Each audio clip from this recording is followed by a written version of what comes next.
अखोई resource laitavagi अखोई पैसा पुनते resources generate तौदबगी mobilize तौदबगी अखोई revenue से लागतबनेब सिगी resource mobilize कमाई तौदगे हैब पोसे अखोई लेबिरिब लेंगा कि अंगम मथौ मयाम जिंगसिना मदु याम का हेन नैनबीदबसे सिदैदनेब अखोई मसी लेबाक्सिना सखोइप ngamdrise अन चाइनादा 1975 तो फुंगिब लाइरिक अमा ले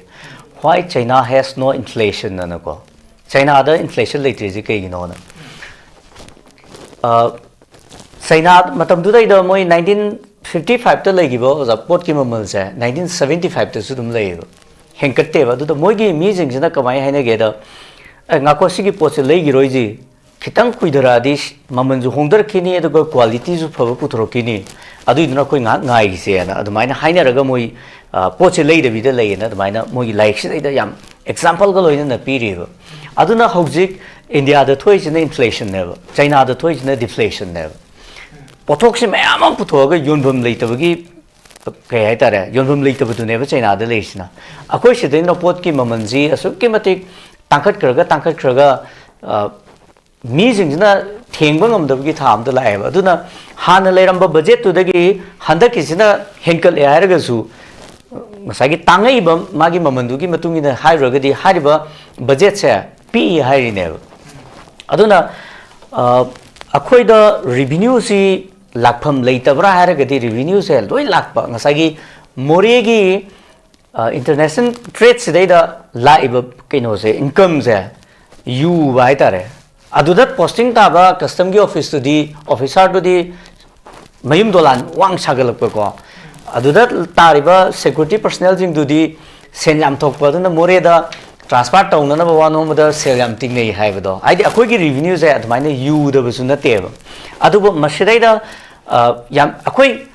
sidai da akoi gi kano ji investment je kyam chattorino aduga revenue kyam laktoino si phasi lenga ke angam thokjing no hotpi ra ka da madugi matungina sigi trade sidai da invest tawduine akoi gi da adu nateba laibak na tamba investment kya leideino adu matungina revenue kya laktoino na adom da chatkre hai tare ne aduna akoi ga hojik leiriba economy si ai nga sai jai jab duni consumer economy hai tare chatkibadu hojik puthoiba budget se tangai phadana lenga ki thabak to mayam gi konana ba pension konana ba adegi di tongan be scheme khar leiri se konana ba putho budget oina leireba productive hoiba budget ma akoi gi revenue se kamaina kahalak se ge habagi budget ma akoi da mathau ta ba hai tare natraga manipur da ngasi cheng gi awaba mioi ba da khwai ri maru ri ji chak sine ba cheng ji ne ba ko cheng gi awat pa leiri je kya no sai akoi ozana zo bi gi do data si leitaba leiriba data du zo amuk manipulate toba hadi che da di leiba aduga reality da di madu muksu su da ba aduguma mayam jo ibinina ne ko akoi gi leiriba manipur gi revenue si mapung phana bo na ko matam da akoi da achauba awaba ma oiraga ngasi manipur je yamna laibak thiba tangka kam da leiri ne ba kudamoina akoi da hanganing ba wang mayam am lei hai tare se relief ta leiriba mayam jingji karam kanda mayum da hanjan doino gai ji do wang haning ba ko budget ki nakanda haido kanda natraga national highway jidai da thingaga leibisina marom kanda ekoi di revenue jidai da sukimatik achauba ahobam la ineba sigi national highway je karam kanda hangdoino gai ji hangadaba miga khumgadaba miga ani gi marakta match fixing leibra di khangdre ko hangadaba jo hangakte khumgadaba jo khumakte dune was leiriba potche aduna aina yamna tena thamjaninge di manipur gi chaukhatpa natraga magi yaifaba tungi maraiba kama lepai ji akhoi gi revenue da leptori neba akhoi gi budget sida leptori neba adubu akhoi gi revenue si leitraba akhoi gi budget sida da akhoi mamna interest leitroga di akhoi manipur gi tunglap se mang neba aduna manipur gi revenue si karak nana ba hona matam da manipur gi chaukhatpa tunglam chat akhoi gi yaifaba tunglam chat ma sengpat na ba honar ko matam da di laik lai shu heiba intellectual ba mi me am jing je masina lebak sigi mapu oirakpa ma changiba thika khara tawraga karakpa mi duna masagi lengak sigi magi policy me am making kaino me am jing moino oirabani na ko revenue develop tong na bi hojik lai ri je pulap ꯑꯩꯈꯣꯏꯁꯤ ꯃꯤꯈꯥꯄꯣꯟꯕ budget ꯑꯃ ꯑꯣꯏꯔꯒ ꯂꯩꯔꯤ ꯍꯥꯏꯇꯥꯔꯦ ꯁꯦꯟꯇꯔꯗꯒꯤ ꯂꯣꯏꯅꯃꯛ ꯁꯦꯟꯇꯔꯗꯒꯤ depend ꯇꯧꯔꯦꯕ ꯁꯤꯒꯤ ꯔꯤꯚꯤꯅ꯭ꯌꯨꯁꯤ ꯀꯃꯥꯏꯅ ꯑꯩꯈꯣꯏꯁꯤ ꯗꯤꯕꯦꯂꯞ ꯇꯧꯔꯀꯥꯟꯗ ꯁꯦꯟꯇꯔꯗꯒꯤ ꯃꯥꯅ ꯃꯇꯦꯡ ꯄꯤꯔꯛꯇ꯭ꯔꯒꯁꯨ ꯍꯤꯡꯕ ꯉꯝꯕ ꯂꯩꯕꯥꯛ ꯑꯃ ꯑꯩꯈꯣꯏ ꯀꯃꯥꯏ ꯑꯣꯏꯍꯟꯁꯤꯒꯦꯁꯦ ꯃꯁꯤ ꯈꯟꯅꯅꯕ ꯂꯥꯏꯔꯤꯛ ꯂꯥꯏꯁꯨ ꯍꯩꯕ ꯃꯌꯥꯝꯁꯤꯡꯁꯤꯅ ꯂꯩꯕꯥꯛꯀꯤ ꯃꯄꯨ ꯑꯣꯏꯔꯛꯅꯅꯕꯒꯤ ꯇꯥꯡꯀꯛ ꯑꯃ ꯑꯩꯈꯣꯏ ꯂꯧꯗ꯭ꯔꯤꯐꯥꯎꯇꯤ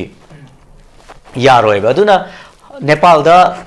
ꯑꯥꯐꯇꯔ ꯖꯦꯟꯖꯤ ꯄ꯭ꯔꯣꯇꯦꯁꯇꯀꯣ ꯖꯦꯟꯖꯤꯒꯤ ꯄ꯭ꯔꯣꯇꯦꯁ ꯃꯇꯨꯡꯗ ꯉꯁꯤ ꯏꯂꯦꯛꯁꯟ ꯇꯧꯔꯕ ꯃꯇꯨꯡꯗ ꯂꯥꯛꯏꯕ ꯃꯥꯒꯤ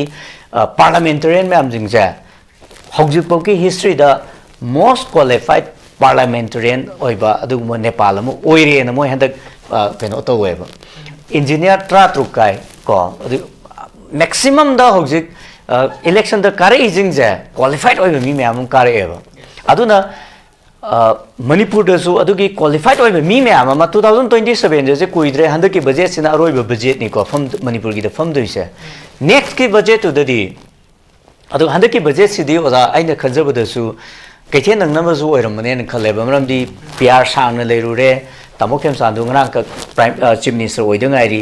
ꯕꯖꯦꯠ ꯃꯗꯨꯒꯤ ꯇꯧꯅꯅꯕ ꯍꯣꯠꯅꯕꯗ ꯃꯉꯣꯟꯗ ꯑꯆꯧꯕ ꯑꯋꯥꯕ ꯑꯃ ꯑꯣꯏꯔꯝꯅꯦꯕ ꯀꯩꯊꯦꯜ ꯅꯪꯅꯅꯕ ꯕꯖꯦꯠ ꯑꯗꯨ ꯁꯣꯏ ꯑꯣꯏꯔꯝꯅꯦꯕ ꯑꯗꯨꯅ ꯃꯣꯏꯒꯤ ꯑꯋꯥꯕꯗꯨꯁꯨ ꯑꯩꯈꯣꯏ ꯑꯟꯗꯔꯁꯇꯦꯟ ꯇꯧꯕ ꯑꯃꯗꯤ ꯆꯪꯉꯤ ꯊꯥ ꯄꯨꯊꯣꯛꯄ ꯕꯖꯦꯠ ꯑꯃ ꯑꯣꯏꯔꯛꯄꯅꯤꯅꯀꯣ ꯑꯗꯨꯕꯨ ꯃꯊꯪꯒꯤ ꯂꯥꯛꯀꯗꯕ 2027ꯒꯤ ꯕꯖꯦꯠꯇꯨꯗꯤ ꯌꯥꯝꯅ ꯀ꯭ꯋꯥꯂꯤꯐꯥꯏꯠ ꯑꯣꯏꯕ ꯃꯤ ꯃꯌꯥꯝ ꯑꯃꯅ ꯂꯩꯕꯥꯛꯁꯤꯒꯤ ꯃꯄꯨ ꯑꯣꯏꯔꯛꯄ ꯑꯗꯨꯒꯨꯝꯕ ꯑꯦꯁꯦꯝꯕ꯭ꯂꯤ ꯑꯃ ꯍꯥꯏꯇꯥꯔꯦ ꯃꯗꯨ ꯇꯧꯍꯧꯗ ꯇꯥꯔꯒꯗꯤ ꯃꯅꯤꯄꯨꯔꯒꯤ ꯇꯨꯡꯂꯝꯁꯤꯁꯨ ꯑꯁꯨꯛꯀꯤ ꯃꯇꯤꯛ ꯊꯤꯔꯛꯀꯗꯕ ꯑꯁꯤꯈꯨꯗꯝ ꯑꯣꯏꯅ ꯍꯧꯖꯤꯛ ꯗꯤꯂꯤꯃꯤꯇꯦꯁꯟꯒꯤ ꯋꯥꯐꯝ ꯂꯥꯛꯑꯦꯕ ꯁꯦꯟꯇꯔꯅ ꯗꯤꯂꯤꯃꯤꯇꯦꯁꯟꯁꯤ ꯄꯥꯔꯂꯥꯃꯦꯟꯅ ꯄꯥꯁ ꯇꯧꯅꯤ ꯍꯥꯏꯔꯒꯗꯤ ꯃꯅꯤꯄꯨꯔꯒꯤ ꯂꯦꯖꯤꯁꯂꯦꯇꯤꯚ ꯑꯦꯁꯦꯝꯕ꯭ꯂꯤ ꯂꯩꯔꯤꯕ ꯑꯩꯈꯣꯏꯒꯤ ꯃꯅꯤꯄꯨꯔꯒꯤ ꯑꯦꯁꯦꯝꯕ꯭ꯂꯤꯅ ꯃꯗꯨꯒꯤ ꯑꯣꯄꯣꯁ ꯇꯧꯒꯅꯤ ꯍꯥꯏꯕꯒꯤ ꯆꯞ ꯆꯥꯕ ꯀꯟꯐꯔꯝ ꯇꯧꯕ ꯉꯝꯕ ꯏꯅꯔꯖꯦꯇꯤꯛ ꯑꯣꯏꯕ ꯀ꯭ꯋꯥꯂꯤꯐꯥꯏꯠ ꯑꯣꯏꯕ ꯌꯨꯠ ꯃꯌꯥꯝ ꯑꯃ ꯑꯁꯤꯗꯩꯗ ꯑꯦꯁꯦꯝꯕ꯭ꯂꯤꯗ ꯐꯝꯗꯕ ꯌꯥꯔꯣꯏꯕ ꯑꯗꯨ ꯍꯦꯛ ꯉꯝꯍꯧꯗꯕꯗ ꯃꯅꯤꯄꯨꯔꯒꯤ ꯇꯨꯡꯂꯝꯆꯠꯇꯣ ꯃꯔꯥꯏꯕꯛ ꯊꯤꯅꯦꯕ ꯗꯤꯂꯤꯃꯤꯇꯦꯁꯟꯁꯨ ꯇꯧꯈꯤꯅꯤ ꯑꯗꯨꯒ ꯈ꯭ꯋꯥꯏꯗꯒꯤ ꯂꯥꯏꯕꯛ ꯊꯤꯕ ꯇꯥꯡꯀꯛꯇꯣ 2027ꯗꯁꯨ ꯑꯣꯏꯅꯦꯕ ꯑꯗꯨ ꯑꯣꯏꯔꯒꯗꯤ ꯑꯁꯤꯗ ꯐꯝꯒꯗꯧꯔꯤꯕ ꯃꯅꯤꯄꯨꯔ ꯂꯦꯖꯤꯁꯂꯦꯇꯤꯚ ꯑꯦꯁꯦꯝꯕ꯭ꯂꯤꯗ 2027ꯗ ꯐꯝꯒꯗꯧꯔꯤꯕ ꯃꯤꯁꯤꯡꯗꯨꯗꯤ ꯃꯅꯤꯄꯨꯔ ꯏꯟꯗꯤꯌꯥꯒꯤ ꯄꯥꯔꯂꯥꯃꯦꯟꯀ ꯍꯛꯊꯦꯡꯅꯅ ꯐꯥꯏꯠ ꯇꯧꯕ ꯉꯝꯕ ꯀ꯭ꯋꯥꯂꯤꯐꯥꯏꯠ ꯑꯣꯏꯕ ꯏꯅꯔꯖꯦꯇꯤꯛ ꯑꯣꯏꯕ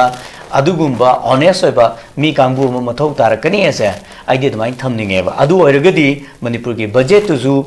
ꯄ꯭ꯔꯗꯛꯇꯤꯚ ꯑꯣꯏꯕ ꯕꯖꯦꯠ ꯑꯃ ꯍꯧꯖꯤꯛꯀꯤ ꯂꯩꯔꯤꯕ ꯀꯟꯖꯨꯝ ꯑꯣꯏꯕ ꯃꯥꯒꯤ ꯕꯖꯦꯠ ꯄꯣꯂꯤꯁꯤꯁꯦ ꯁꯤ ꯅꯠꯇꯕ ꯄ꯭ꯔꯗꯛꯇꯤꯚ ꯑꯣꯏꯕ ꯕꯖꯦꯠ ꯄꯣꯂꯤꯁꯤ ꯑꯃ ꯑꯩꯈꯣꯏ ꯃꯌꯥꯝꯗ ꯇꯦꯕꯜ ꯇꯧꯕ ꯉꯝꯃꯛꯀꯅꯤ ꯑꯗꯨ ꯑꯣꯏꯔꯒꯗꯤ ꯑꯩꯈꯣꯏ ꯁꯨꯝ ꯅꯩꯅꯕꯁꯤꯡꯅ ꯍꯥꯏꯕ ꯃꯇꯝꯗꯀꯣ ꯑꯦꯠꯂꯤꯁ 5 yearsꯀꯤ ꯃꯅꯨꯡꯗ ꯃꯅꯤꯄꯨꯔꯁꯦ ꯑꯩꯈꯣꯏꯒꯤ ꯃꯔꯣꯝꯗꯣꯝ ꯂꯦꯞꯆꯕ ꯕꯖꯦꯠ ꯑꯃ ꯁꯣꯏꯗꯅ ꯗꯤꯕꯦꯂꯞ ꯇꯧꯕ ꯉꯝꯒꯅꯤ ꯔꯦꯚꯤꯅ꯭ꯌꯨꯁꯦ ꯐꯖꯅ ꯃꯣꯕꯤꯂꯥꯏꯖ ꯇꯧꯕ ꯉꯝꯒꯅꯤ ꯃꯗꯨꯒꯤ ꯇꯥꯡꯀꯛꯇꯣ ꯃꯗꯨ ꯑꯩꯈꯣꯏꯅ ꯄꯨꯈꯠꯂꯛꯄ ꯃꯇꯝꯗ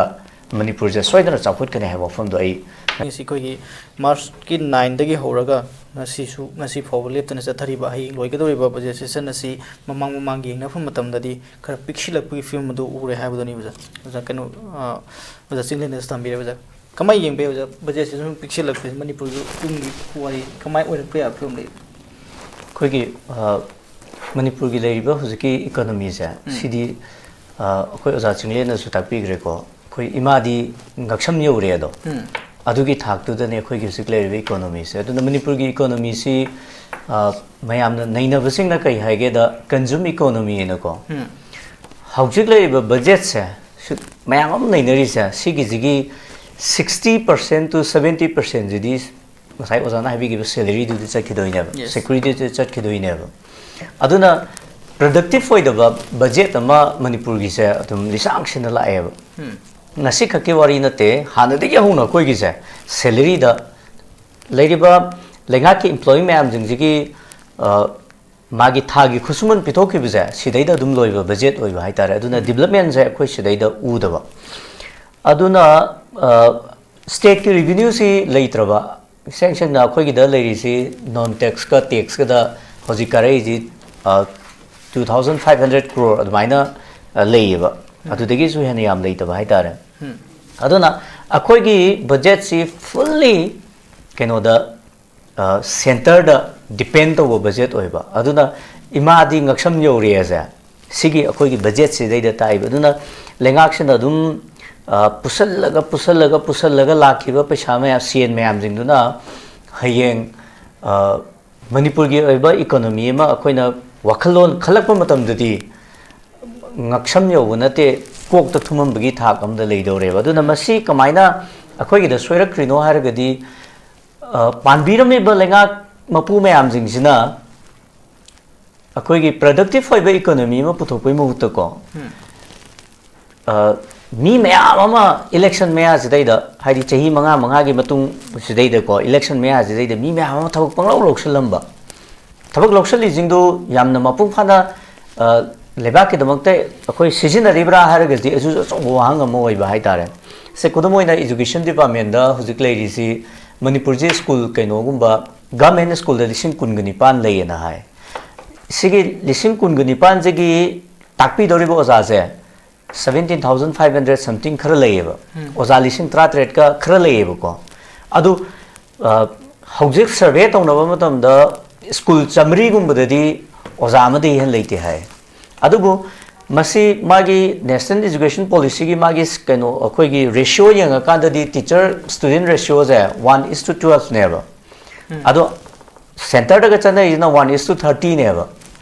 ado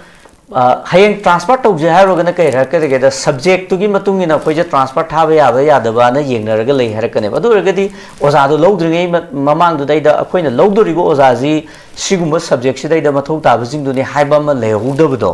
adu iduna hojikti education department du club fail oi re ine aduna budget di education gi kari ba budget to dai da development to godo paisa du di tolop to loi chakre samane hojik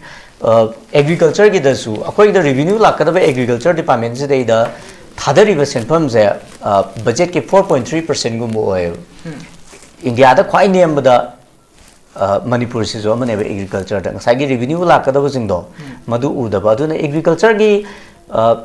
paibiram mi ba mayam jing du na ngasai gi urea hura laga Burma rom da yon brom do ine interest lei ba hai tare akoi gi som da agriculture si da gi la ka da bu revenue si da koi kamaina phagal na bo ne jige ga hai brom do madu de chat ta ba aduna sigumba hiram mayam jing si da ngasai gi akoi gi revenue lak na ba hona ji haro kan na yu yon ji ka har ko kum ko sai yu yo la ka da revenue kar kan ye revenue du na mapa do yu pitha ga macha na pa do lairik hen je ha gi theory da dum leiba adu na mamang da state lottery hodok ko ne gum khoi gi ke hai tare yamna leiriba leba ke fibam ga isu susana da ba khoi gi fibam je da dum chat ba adu na hojik si खुदमोइना अखोगी चेंगी product हायरेना खलसेबको चेंगी product सी मणिपुर दा लेरिबा लौ उबा याबा लौफम जिगी सुलगी 30% फादबिदा 30% जे इरिगेटेड ओइना मोगी गवर्नमेंट गी रेकॉर्ड ते पीबा लूरी दे अदुगी दुदी मोगी गवर्नमेंट गी रेकॉर्ड नेबको ठिकाना खरा हुरान गी परसेंटेज खरा हुरान गी मिनिस्टर ना खरा तौगिबदा हायबा 30% दो चेदे लेबानी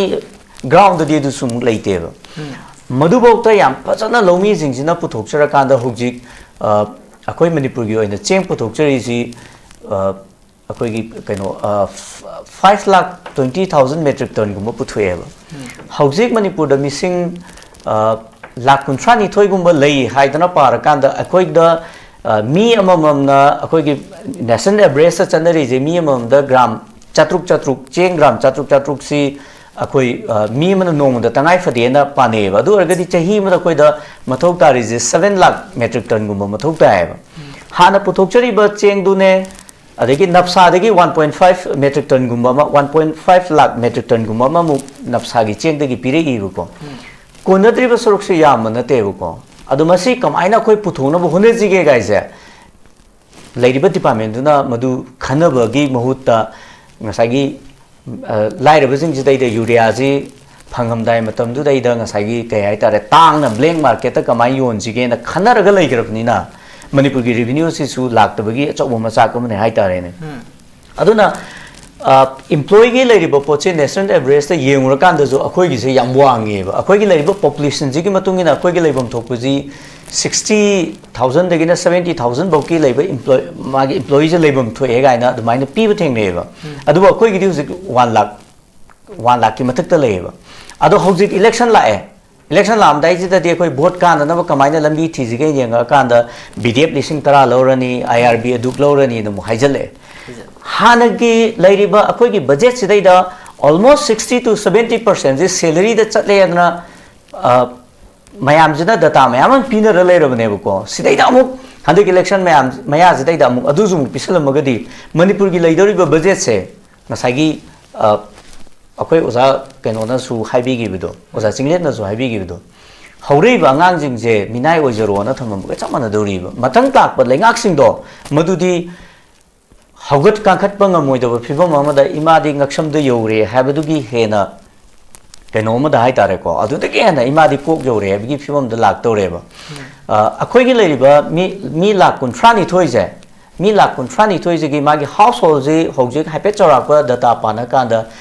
household 6.5 lakh, taking a 7 lakh book to lay in a paeva. Adugi 6.5 lakh, taking a 7 lakh book, Kimanung the later. Yum Turk Puningi, Lengaki Tabok to Wimimum lay have got some neighbor. The Wudu Lengaki Tabok to Rivamam the Kutta Puraga to Lopsaba Gumba, the Gidi Shake, Shimana low election give a Haita Renico. Aduna a quick teacher see rest a quick Ozazi rationalized Tongum the lady neighbor. Okay, you know the my Maggie Emilia Kanaba, Mantri Mandol Mayamduna, Peshap, Laura Hapopuni, director, the transport Tongum driver. Kaino nang aigi mi transfer tori di na hairakane na ko MLA sing amazing hairakane na tongam driver sigi phasana season abrazo season adaba season adringai matak sidai da ahen ba mayam jo hapsal la kan da akhoi gi budget cha masi pura akhoi gi kaino da hana dagi hauna 88% na center da depend tori bo pocha masi hen center da depend tor kan da Manipur gi leiriba khoi gi phibam si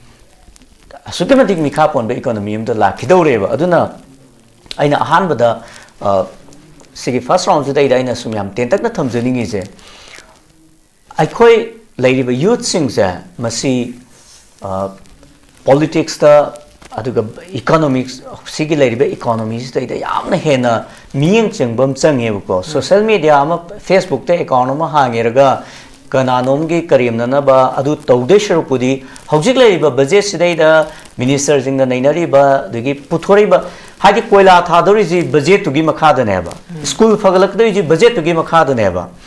Hojik school, the Kudamoina Lamlai Assembly Constitution, the school Nifuni Toy school Nifuni Toy Jada, Nasagi Lengaki, school listening at Chanipal, Visidada,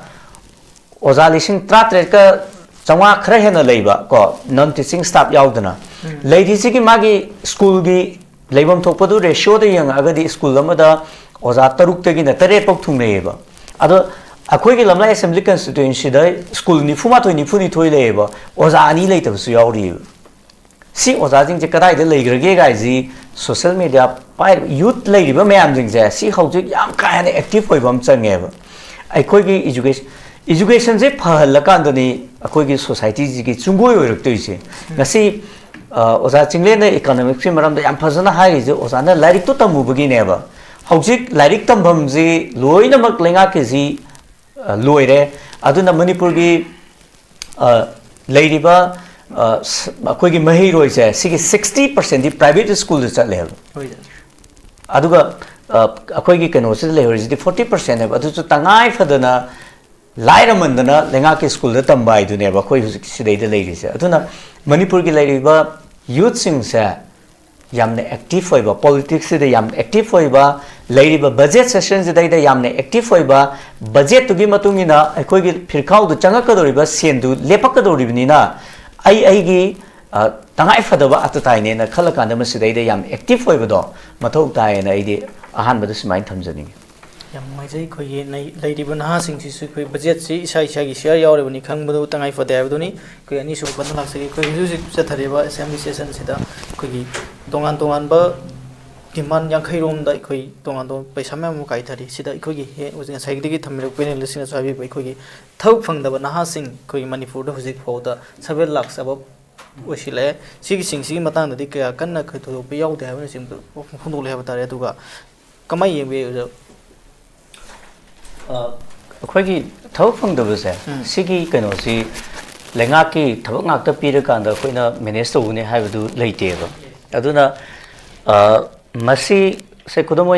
tourism department अखोई Manipur tourism से चाखला कांददी मदुदा लाक्तोइदुसु अखोई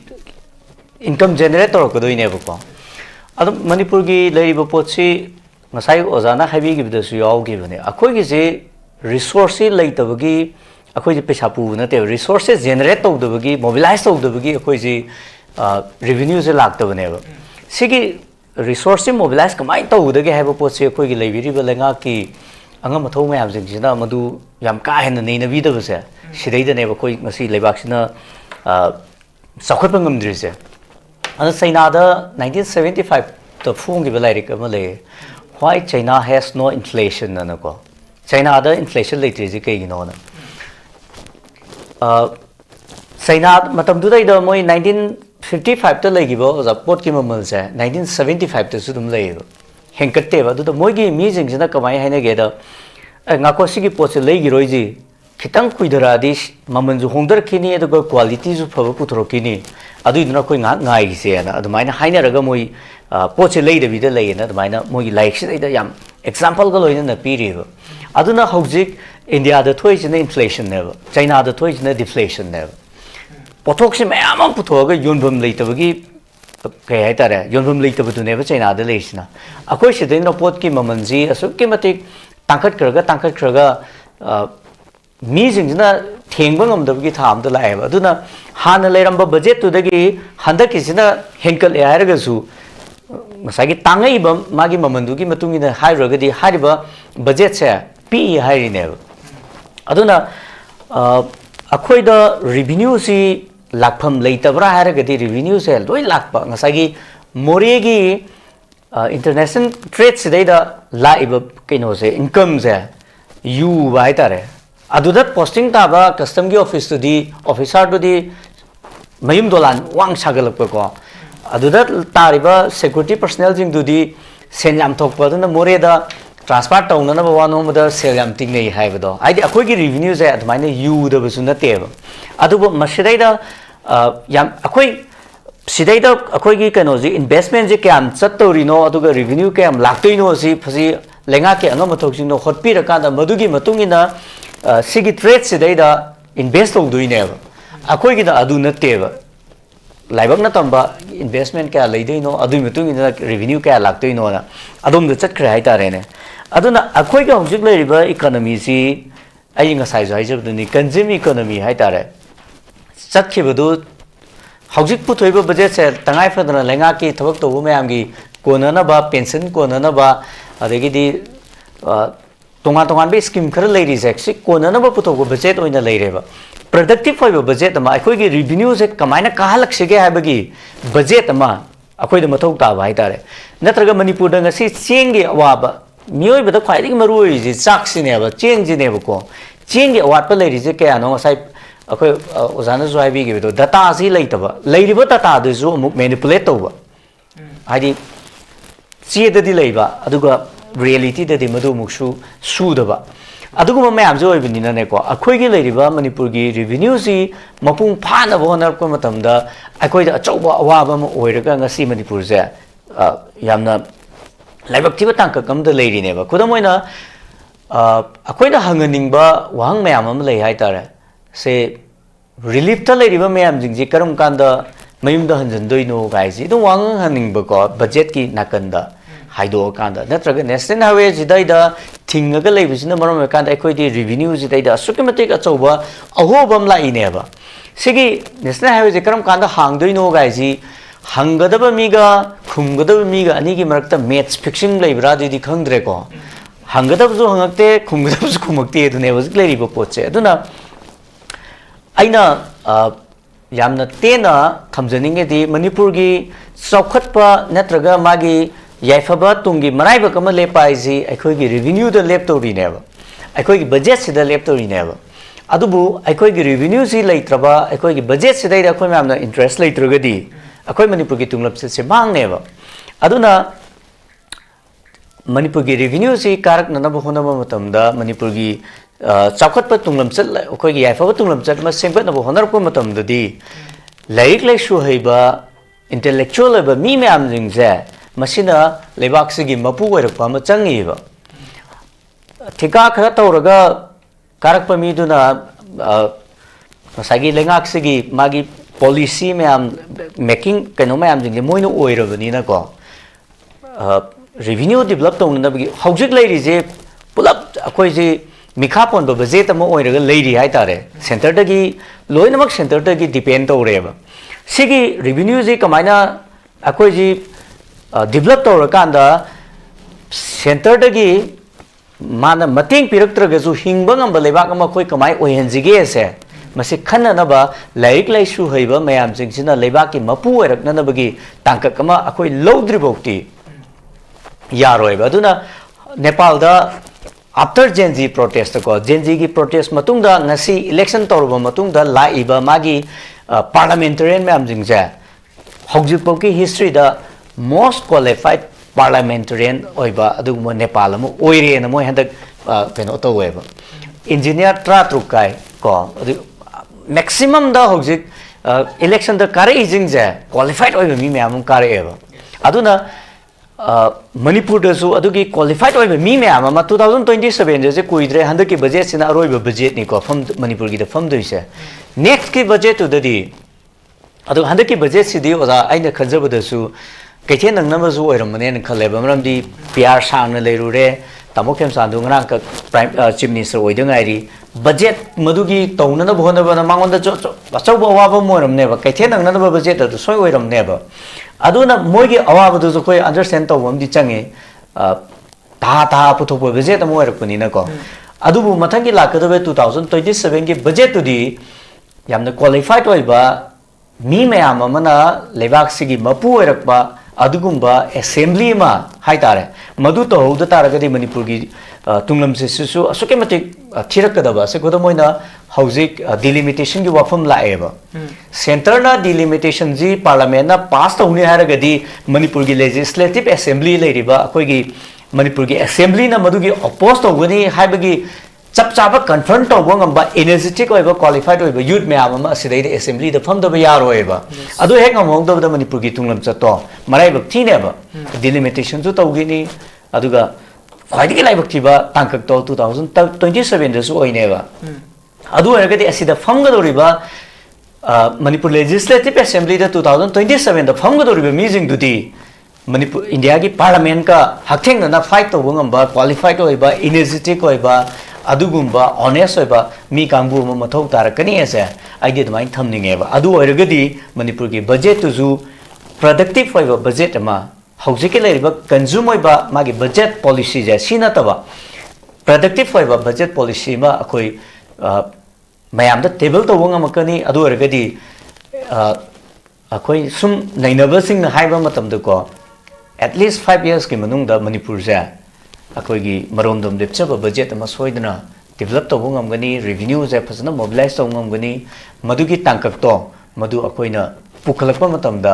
ꯃꯅꯤꯄꯨꯔꯁꯦ ꯁꯣꯏꯗꯅ ꯆꯥꯎꯈꯠꯀꯅꯤ ꯍꯥꯏꯕ ꯋꯥꯐꯝꯗꯣ ꯑꯩ ꯉꯁꯤꯒꯤ ꯈꯟꯅ ꯅꯩꯅꯕꯁꯤꯗꯩꯗ ꯑꯗꯨꯃꯥꯏꯅ ꯊꯝꯖꯔꯒ ꯂꯣꯏꯁꯤꯟꯖꯔꯤ ꯌꯥꯝ ꯅꯨꯡꯉꯥꯏꯖꯩ ꯑꯔꯣꯏꯕ ꯔꯥꯎꯟ ꯑꯣꯏꯕꯅꯤ ꯑꯩꯈꯣꯏꯒꯤ ꯃꯅꯤꯄꯨꯔꯒꯤ ꯕꯖꯦꯠ ꯃꯅꯤꯄꯨꯔꯗ ꯃꯤꯌꯥꯝꯒꯤ ꯇꯨꯡꯒꯤ ꯐ꯭ꯌꯨꯆꯔ ꯂꯦꯞꯀꯗꯧꯔꯤꯕ ꯁꯤꯒꯨꯝꯕ ꯕꯖꯦꯠꯁꯤꯗ ꯃꯅꯤꯄꯨꯔꯗ ꯂꯩꯔꯤꯕ ꯃꯤꯑꯣꯏ ꯈꯨꯗꯤꯡꯃꯛ ꯑꯗꯨꯒ ꯅꯍꯥꯁꯤꯡꯅ ꯀꯔꯤ ꯊꯧꯗꯥꯡ ꯂꯧꯕ ꯗꯔꯀꯥꯔ ꯂꯩ ꯑꯔꯣꯏꯕ ꯈꯜꯂꯤ ꯑꯩꯈꯣꯏ ꯍꯧꯖꯤꯛꯁꯦ ꯃꯅꯤꯄꯨꯔꯒꯤ ꯑꯣꯏꯅꯗꯤ ꯌꯥꯝꯅ ꯑꯔꯨꯕ ꯌꯥꯝ ꯀ꯭ꯔꯨꯁꯤꯌꯦꯜ ꯑꯣꯏꯕ ꯃꯇꯝ ꯑꯃꯗ ꯑꯩꯈꯣꯏꯁꯦ ꯂꯩꯔꯤꯕ ꯑꯩꯈꯣꯏꯒꯤ ꯃꯤꯔꯣꯜ ꯑꯃꯅꯦꯕꯀꯣ ꯁꯤꯗꯩꯗ ꯑꯩꯈꯣꯏꯒꯤ ꯌꯨꯠꯁꯤꯡꯒꯤ ꯃꯥꯒꯤ ꯏꯅꯤꯁꯤꯌꯦꯇꯤꯞꯁꯤ ꯃꯥꯒꯤ ꯀꯩꯅꯣꯁꯤ ꯌꯥꯝ ꯑꯦꯛꯇꯤꯚ ꯑꯣꯏꯗꯕꯗꯤ ꯌꯥꯔꯣꯏꯗꯕ ꯇꯥꯡꯀꯛ ꯑꯃꯅꯦꯕ ꯁꯤꯒꯤ ꯇꯥꯡꯀꯛꯁꯤꯗꯩꯗ ꯑꯩꯈꯣꯏꯁꯤ ꯌꯨꯠꯁꯤꯡꯁꯤ ꯉꯁꯥꯏꯒꯤ ꯐꯤꯔꯥꯜ ꯑꯃꯃꯨꯛ ꯄꯥꯏ ꯇꯧꯔꯒ ꯀꯣꯏꯆꯠ ꯆꯠꯂꯒ ꯐꯤꯔꯥꯜꯗꯨꯒꯤ ꯃꯔꯨꯝꯗ ꯑꯩꯈꯣꯏꯒꯤ ꯀꯩ ꯍꯥꯏꯇꯥꯔꯦ ꯍꯤꯡꯕ ꯁꯣꯁꯥꯏꯇꯤ ꯑꯃ ꯑꯣꯏꯕꯗꯤ ꯆꯨꯝꯗꯕ ꯑꯗꯨꯅ ꯃꯅꯤꯄꯨꯔꯒꯤ ꯑꯣꯏꯕ ꯌꯥꯏꯐꯕ ꯇꯨꯡꯂꯝꯆꯠ ꯑꯃꯒꯤꯗꯃꯛꯇ ꯑꯩꯈꯣꯏꯁꯤ ꯑꯍꯦꯟꯕ ꯃꯤꯠꯌꯦꯡ ꯊꯝꯕ ꯑꯃ ꯆꯪꯉꯦ ꯐꯤꯔꯥꯜꯗꯨꯒꯤ ꯃꯔꯨꯝꯗ ꯉꯁꯥꯏꯒꯤ ꯑꯣꯖꯥ ꯆꯤꯡꯂꯦꯟꯅꯗꯤ ꯍꯥꯏꯕꯤꯔꯝꯃꯤ ꯂꯨꯄꯥ 10,000 ꯄꯤꯕꯗꯨ ꯌꯥꯝ ꯐꯩꯌꯦꯅꯀꯣ ꯑꯗꯨ ꯌꯥꯝꯅ ꯐꯥꯒꯤ ꯑꯣꯏꯅ ꯍꯥꯏꯔꯒꯗꯤꯀꯣ ꯀꯃꯥꯏ ꯍꯥꯏꯒꯦꯗ ꯃꯥꯗꯤ ꯌꯥꯝ ꯐꯩ ꯐꯨꯁꯨ ꯐꯨꯗꯣꯛꯑ ꯍꯣꯁꯄꯤꯇꯥꯜ ꯊꯤꯡꯒꯠꯄꯤꯌꯦꯗꯣ ꯃꯥꯅ ꯇꯞ ꯇꯥꯏ ꯐꯨꯔꯒ ꯑꯩꯁꯦ ꯃꯤꯅꯨꯡꯁꯤꯗꯤ ꯂꯩꯕꯖꯥꯠꯅꯦ ꯑꯩ ꯍꯣꯁꯄꯤꯇꯥꯜ ꯊꯤꯡꯒꯠꯄꯤꯔꯝꯃꯤ ꯑꯗꯨꯅꯦ ꯑꯩꯈꯣꯏꯒꯤ ꯁꯣꯁꯥꯏꯇꯤꯁꯤꯒꯤ ꯃꯤ ꯃꯌꯥꯝꯁꯤꯅ ꯉꯁꯤ ꯋꯥꯔꯛꯏꯁꯤ ꯀꯔꯤꯅ ꯃꯔꯝ ꯑꯣꯏꯔꯒ ꯋꯥꯔꯛꯏꯅꯣꯕ ꯑꯗꯨꯗꯩꯗ ꯂꯨꯄꯥ 10,000 ꯄꯤꯔꯀꯥꯟꯗ ꯑꯩꯈꯣꯏ ꯑꯗꯨ ꯌꯥꯝ ꯍꯔꯥꯎꯒꯗꯧꯕꯁꯨ ꯀꯩꯁꯨ ꯊꯣꯏꯗꯣꯛꯅ ꯑꯣꯏꯗꯦꯕ ꯑꯗꯨꯅ ꯂꯩꯔꯤꯕ ꯌꯨꯠꯁꯤꯡꯁꯦ ꯑꯩꯈꯣꯏ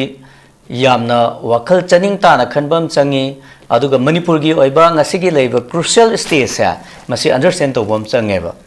akhoi gi revenue si kamaina pukhat kani haibagi tax se kamaina akhoi pukhat kani haibaja khangba ngamdraga di ko manipur sahi tara gi matung de sokoi chakot pa sungam moeba sokchal lakpana helakadoi ni ko maramdi government ji run tawna no hona ba matam da dep si India gi oina oza akoi yenga kanda akoi gi mathak ta Punjab khak lei male atei makha akoi na khwai maning da second da lei ne ba sel pu da manipur je hujik ani shu da lei ba akoi mathak ta Punjab lei male adu oragadi manipur si India gi oina changdam narakpa matam da karam thak da lei ri ge sa akoi khangbam change ba sigi comparative study mazu akoi gi lei ri ba youth mayam jing ni na tawbam change ba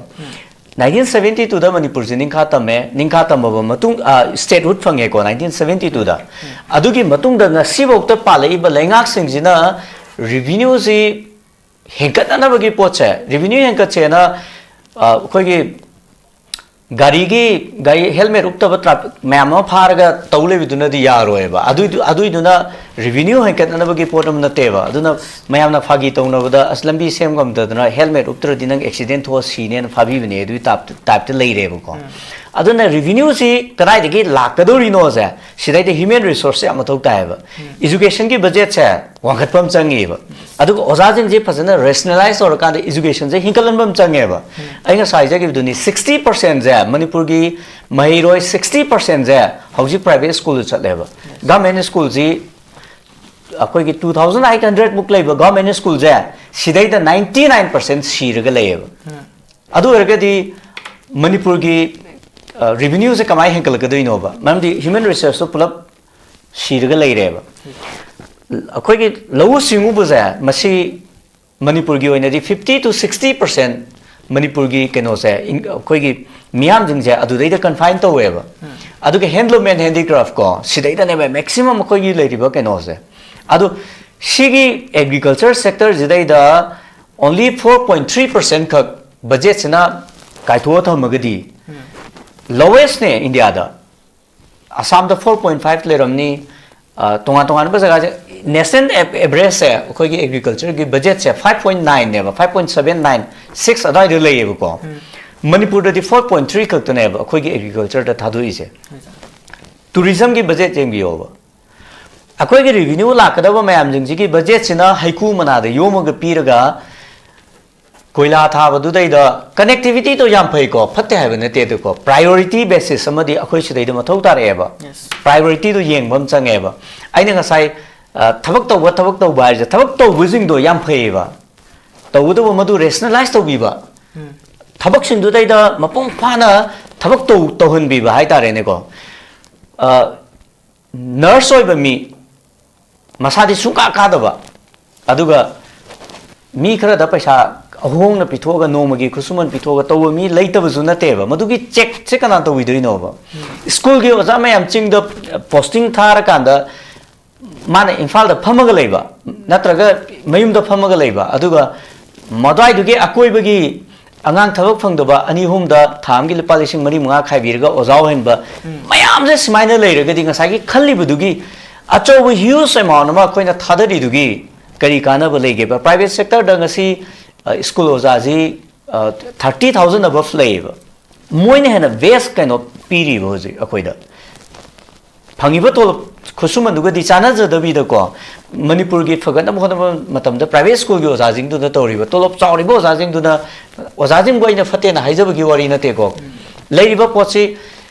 oza lising tratre ka something leiba kanda school mamde yan thongna pada oza taruk tre leibam thoeba ai akoi gi lambai gi area da oza ani fadaba school mamam leiri hai tare ne aduna sigi mam jing je jingjan bibam change aduna manipur gi youth sing je haujikti political economy je politics amadi economy ani je masidai da fully confined to bom change ba akoi masidai da wakal thada bom change ba akoi gi manipur gi revenue je khodomoina water resources je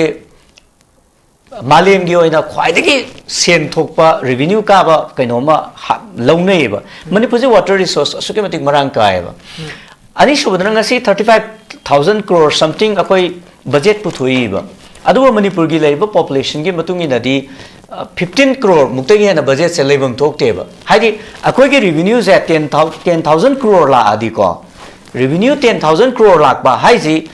leiriba mi myam jing ji the profit myam am leire hai bane ba adu revenue character ba haiji manipur gi myam jing ji senthok leitre hari ne ba adu akoi gi revenue ji na 10,000 crore ji yorak taragadi manipur gi leidori ba fibam do asuke mati nungai ba yai fa do atoi de lak kane ba aduna akoi gi revenue se kamai thon ji ge di investment na kam thada ba adu gi matung na revenue kam lak pam thok pa ise masi phajana phot laga puthok pam change ba aduna ai bo haijo araga di ko lakadoi ba 2027 ji dai da manipur legislative assembly da akoi gi manipur gi assembly da famgdo mi jing se qualified oiba energetic oiba youth mayam ma puthoruk tragadi manipur gi budget sin nomo gi pusal roga ngasi punjab na first taraga manipur na second tari ja manipur ne ngek ki su ya adu gi perform du da la akanda di manipur gi tunglam chachidi aina ngasai hekau du sai jabdo ima di ngaksam yore do na te koklan gar kanda akoi society je kham thengna lekha ta gi ni ha bo poche thamjani nge do na manipur gi leiri youth sing na politics amadi economics ani economy ani sidaida hena miang changa kanda 2027 da famgadoriba akoi gi MLA sing do adudi manipur gi history da khwaidigi qualified oiba khwaidigi mature oiba khwaidigi energetic oiba mi myam ama theng phamal logdragadi manipur gi yaifaba tunglam chat ma sembada asuke matik kuirani ha wafam jai thamjaraga ai tension